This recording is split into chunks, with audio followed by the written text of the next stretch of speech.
Hi ළමයි ඔන්න ඉතින් අපි අද චූටි ගමනක් යන්න හදන්නේ බ්ලොග් එකක් අරගෙන ආවා ඔයාලටත් බලන්න බ්ලොග් එක ස්කිප් නොකර අන්තිම වෙනකම් බලලා ලයික් එකක් දාගෙන යන්න.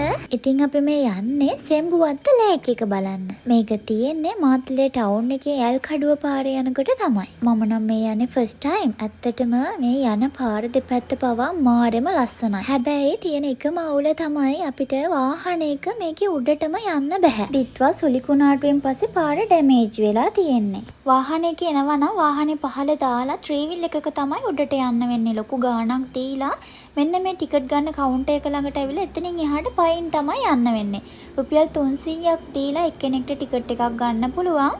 ඔන්න දැන් අපි ටිකට් අරගත්තා. මෙන්න මෙතන පාලම කැඩිලා තියෙන නිසා එතනින් එහාට පයින් යන්න පුළුවන්. කැමති අයට මෙතනිමුත් ට්‍රීවිල් එකක් අරන් 300ක් දීලා උඩටම යන්න පුළුවන්. අපි දෙන්න නම් පයින්ම ගියා වටේ ලස්සන බල ෆොටෝ ගහ. ඔන්න දැන් තමයි ඉන්නේ දිව්‍ය ලෝකේ. බලන්නකෝ මේක නම් මාර පිස්සුම හැදෙන තැන.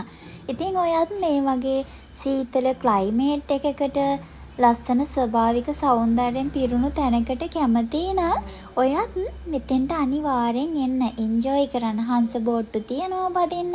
පූල් එකක් වෙනම තියනවා නාන්න. සේෆ්ටි එකත් හොඳයි. ඉතින් ඇවිල්ලා ෆොටෝස් අරන් වීඩියෝ අරන් සතුට වෙලා යන්න පුළුවන්. ඔයත් අනිවාර්යෙන් ගිහින් බලන්න. ආයෙත් එන්නම්. බයි.